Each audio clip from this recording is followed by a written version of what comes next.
Let us turn in our Bibles once again to the Gospel of Matthew, Matthew's Gospel, and chapter 8.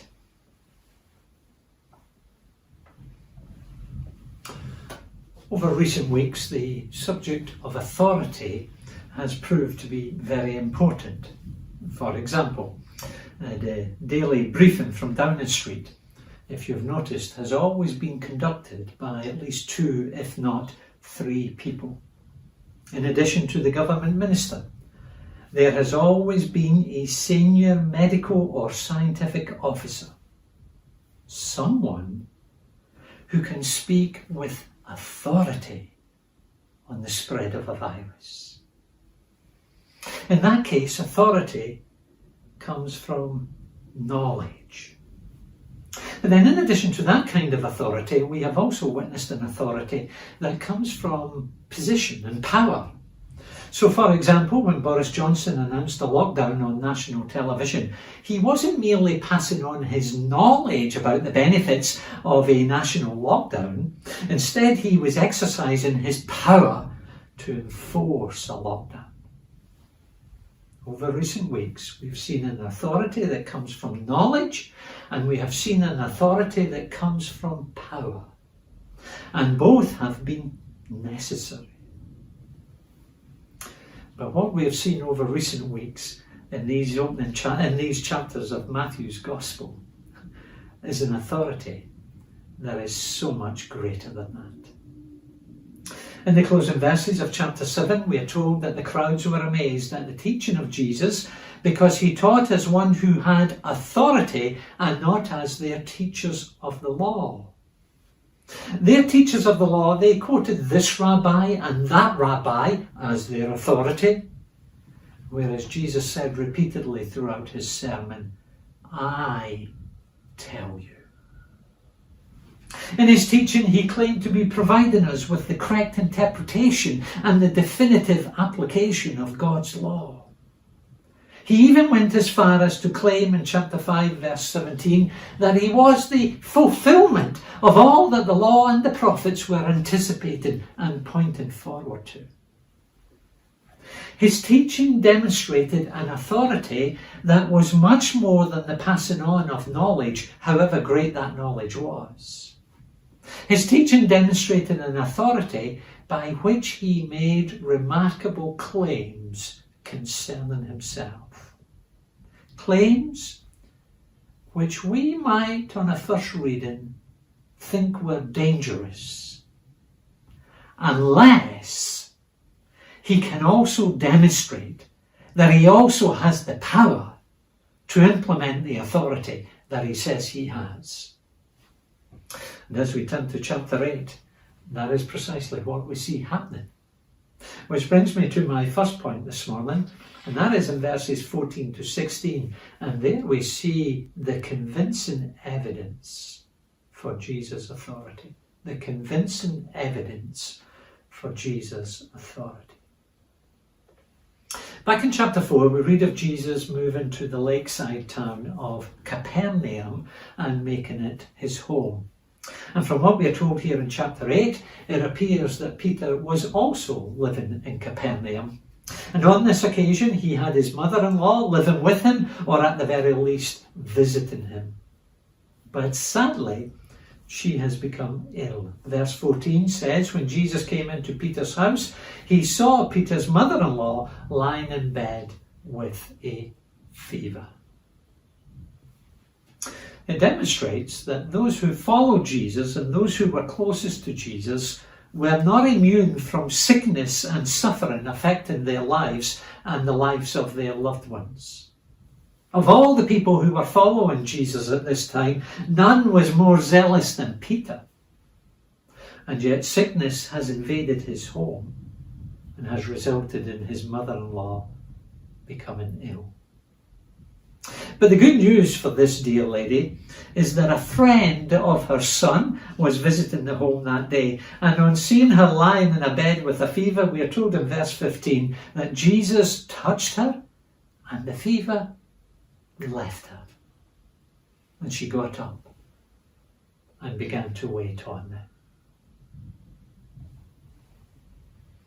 Now, one of the things that we have learned during this pandemic is the importance of reading statistics correctly.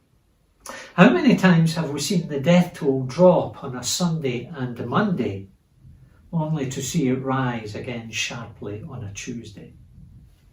That's because there is a lag in the reporting over the weekend, and consequently we are told not to draw too many conclusions from just one result.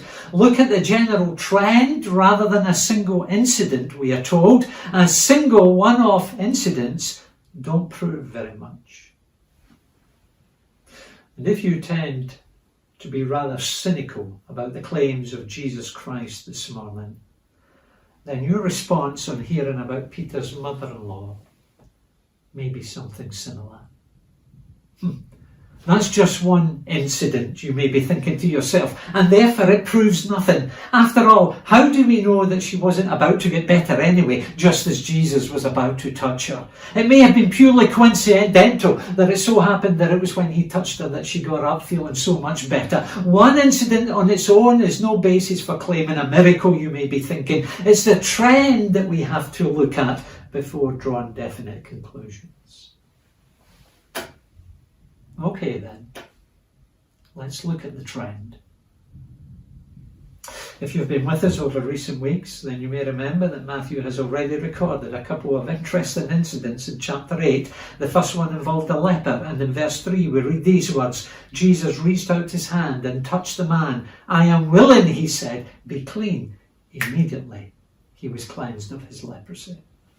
That incident was then followed by a centurion in the Roman army coming to Jesus and asking for help as his servant was paralysed and in terrible suffering. "Just say the word," the centurion said, "and my servant will be healed." And we're told in verse 13, his servant was healed at that very hour. And so we've had the leper, we've had the centurion's servant, and now we've got Peter's mother-in-law. That's 3 occasions in a row now where Jesus has demonstrated his miraculous healing power. Do you see a trend beginning to emerge?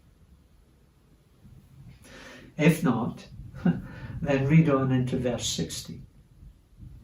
Following the healing of Peter's mother-in-law, we read these words: "When evening came, many who were demon-possessed were brought to him, and he drove out the spirits with a word and healed all the sick." Did you hear that? And he healed all the sick. The healing of Peter's mother-in-law was not an isolated one-off incident, but rather one of many occasions when Jesus healed the sick and cleansed the lepers and drove out demons. There were many occasions, says Matthew, many occasions when Jesus demonstrated his authority over disease and over the demonic. That is the convincing evidence for Jesus' authority, and what it demonstrates is the validity of those claims that Jesus had previously made concerning himself. Here was a man who not only demonstrated exceptional authority in his teaching, he also demonstrated an exceptional authority in his actions. And the fact that he was able to exercise such authority in these miracles demonstrates that he was perfectly justified in saying what he said in his teaching. For example, these miracles demonstrate that he was justified in claiming that the law and the prophets had found their fulfillment in him. Chapter 5, verse 17. The prophet Isaiah, for example, had said in the 8th century BC that one of the signs that would accompany the coming of the divine messianic king was that the eyes of the blind would be open and the ears of the deaf unstopped. The lame would leap like a deer and the mute tongue shout for joy.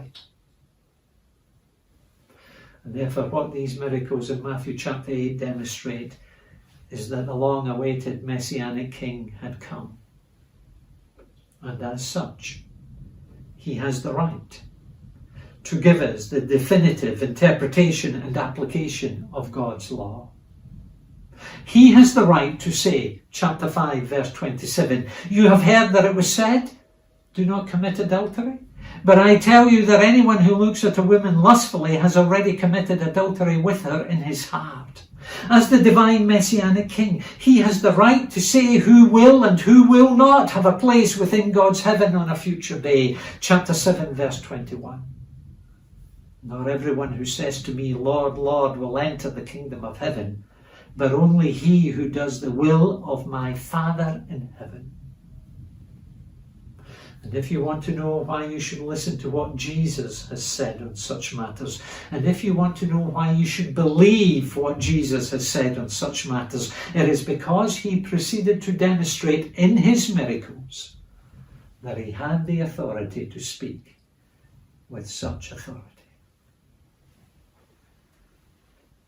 As you probably know, throughout history, there have been many people who have made remarkable claims concerning themselves. There have been people in the history of our world who have claimed to come from God. There have been people who have claimed to have spoken with divine authority. There have been some who have even claimed to be the Messiah. Oh yes, people continue to make such claims today. The first outbreak of COVID-19 in South Korea was in a cult whose leader claims to be the Messiah. But needless to say, he could do nothing whatsoever to help or heal his followers when they became sick with coronavirus. Whereas when the true Messiah came 2,000 years ago, he healed the sick, and in doing so demonstrated the validity of his claims. His miracles provide us with convincing evidence for his divine authority, and therefore it is this Jesus that we should listen to. It is this Jesus that we should believe. It is this Jesus that we should follow. It is this Jesus that we should trust in. That is the convincing evidence for Jesus' authority. Secondly, moving on, verse 17, and there we see the convincing effectiveness of Jesus' atonement. The convincing effectiveness of Jesus' atonement. Having reported the numerous occasions when Jesus healed the sick in Capernaum, and Matthew goes on to say this in verse 17. He said, this was to fulfill what was spoken through the prophet Isaiah. He took up our infirmities and carried our diseases. Now Matthew is quoting from that passage that we read earlier in the service, Isaiah 53. And his use of it here demonstrates that he, along with all the other New Testament writers, he clearly thinks that that passage refers to Jesus. The New Testament writers are also consistent in applying that Old Testament passage to the sufferings of Jesus. For example, Peter quotes from Isaiah chapter 53 in chapter 2 of his first letter, and he does so within a context that is describing the sacrificial sufferings of Christ upon the cross. That is how the New Testament writers consistently understand and apply Isaiah 53. The interesting thing, however, is that Matthew is quoting it here to explain the healing ministry of Jesus. Having recorded Jesus healing the sick in Capernaum, Matthew says this was to fulfill what was spoken through the prophet Isaiah. He took up our infirmities and carried our diseases. Now, the quotation within this context has led some to suggest that in his death, Jesus was taking upon himself our physical illnesses and suffering them in our place. And therefore the theory goes, there's no need for you and I to be suffering from such things today. Just look to the cross, we are told. Just look to the cross and you'll be healed. And if you're not healed, then it suggests that your faith in the death of Jesus Christ is not all that it should be.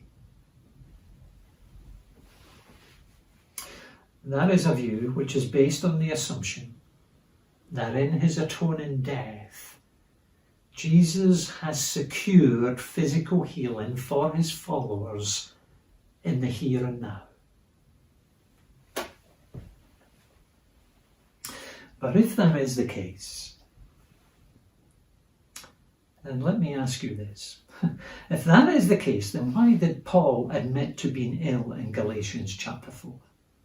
Why did Paul have to leave Trophimus sick in Miletus, 2 Timothy 4 verse 20? Why did he tell Timothy in 1 Timothy 5 verse 23 to take some wine because of his stomach and frequent illnesses? Why was Peter's remedy on such occasions not simply to look to the cross of Jesus and find healing in the atonement? Whatever difficulties we may have in understanding Matthew 8 verse 17, I think we can safely say, on the basis of later New Testament evidence, I think we can safely say that it does not mean that the death of Jesus guarantees you physical healing in the here and now. And so what does it mean then? Well, what we have to remember is that Matthew is writing his account sometime after the death and resurrection of Jesus. And as Matthew reflects on the healing ministry of Jesus and all that it signifies, he recognises that it was in view of his complete and sufficient sacrifice for sin at the cross that Jesus was able to deal with the effects of sin in the weeks and months leading up to the cross. Because don't forget, sickness is a consequence of sin. Now please note, that does not mean that every illness is a direct result of a particular sin. That was how the Jews of Jesus' day viewed physical illness. And so, for example, in John chapter 9, we read of the disciples coming across a man who had been blind from birth. And their immediate assumption is, oh, somebody's sinned. And so their question to Jesus is, who has sinned? This man or his parents, that he was born blind? But Jesus' reply was, neither this man nor his parents sinned, but this happened so that the work of God may be displayed in him. And so although Paul does indicate in 1 Corinthians 11 that some of the Christians there were ill due to sin, we cannot and must not have a simple cause and effect view of the relationship between sin and sickness. It's not as simple and as straightforward as that. And yet, having said that, it is true that sickness is a consequence of sin in a general sense. God's original creation of this world was perfect. It is as a result of man's rebellion against his Creator that our lives on this planet are now characterized by disease and decay and death. But what these miracles in Matthew chapter 8 have indicated is that in his coming to this earth, Jesus was establishing a kingdom which would ultimately, in its final consummation, be free of sin and its consequences. The authority of Jesus demonstrated on these occasions is an indication that he does have the power and the authority to deal with the effects of sin within his kingdom. That is why the Christian can look forward to an eternity where there will be no disease or decay or death. But what we have to remember is that because those things are a consequence of sin, in order to bring about a kingdom, in order to bring about a new creation that would be free of the consequences of sin, Jesus would need to deal, first of all, with the fundamental problem of sin. And the way in which he would deal with that fundamental problem was, as Isaiah said 800 years previously, it was by going to the cross and taking upon himself the punishment which the sins of men and women and young people like you and me deserve. And the great news this morning is that as a result of him having done so, all who turn from their sin and trust in this Jesus and in his death in their place can know the forgiveness of their sins in the present and can look forward to an eternity with Jesus, which will be free of sin and free of all its consequences. That is the great hope of the Christian. And that is the great hope which these miracles of Jesus are generating. But don't forget that such a glorious future is only possible because Jesus was willing to make his way to the cross and deal with the fundamental underlying cause of all our sickness and suffering. And that is our sin. That is why Matthew quotes Isaiah 53 to explain the healing ministry of Jesus. And he does so to remind those of us who are followers of Jesus this morning that all the benefits and blessings that we enjoy as Christian people in the present and will enjoy more fully as redeemed people in the future, all those blessings have come to us at tremendous cost. And that cost is the sacrificial and substitutionary death of Jesus Christ in our place. And so for that reason, we must never allow the death of Jesus to become a peripheral issue in our faith, in our thinking, or in our lives. The death of Jesus must always be central to all that we believe and do as Christian people, because his death is the means, and the only means, by which we receive and will receive all our blessings from God. But then Matthew quotes Isaiah 53 on this occasion for another reason. And that is to show us, whether we be believers or unbelievers this morning, it is to show us the sufficiency and the effectiveness of Jesus' death to deal with the problem of sin. He has shown us the great and glorious and radical consequences that the death of Jesus has and will bring about. And amongst those is the prospect of a new, redeemed, created order in which the effects of sin will be forever eradicated. Can you picture what that will be like? Or perhaps to make it easier, can you picture what it must have been like to be in Capernaum that day? Amongst the daily statistics that we are presented with is the number of people in hospital with coronavirus and the percentage of critical care beds throughout the country that are currently occupied. And I'm sure you will agree that it's encouraging to see both of those figures decrease. We long for the day when they reach zero. But will that day ever come? Well, there may come a day when there is no one in hospital with coronavirus, but it is highly unlikely that the critical care wards in our hospitals will ever be empty. Highly unlikely. If they're not occupied with coronavirus patients, they will be occupied with cancer patients or cardiac patients or people suffering from some other form of illness. Hospital beds will always be occupied. That is just a simple fact of life in this world. But do you realize that there was a day when the hospital in the seaside town of Capernaum was empty? Matthew 8 verse 16 says concerning Jesus, and he healed all the sick. Can you imagine the chief medical officer for Capernaum doing the press briefing the following morning? Can you picture it? Hospital admissions over the past 24 hours, 0. Critical care beds occupied, 0. Number of deaths in the last 24 hours, 0. Do you like the sound of that? I do. And I suspect you do as well. That's what happened that day in Capernaum.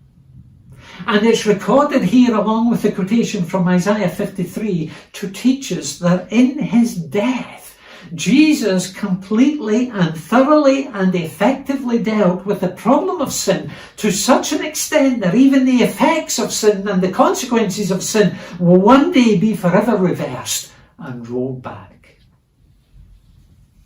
And as a result of Jesus' completed and thorough and sufficient sacrifice for sin, as a result of his atoning death, there will be no hospitals, and there will be no critical care beds, and there will be no death toll within his completed and consummated kingdom on a future day. What happened in Capernaum that day is a glimpse, a little foretaste of what life within his completed and consummated kingdom will be like.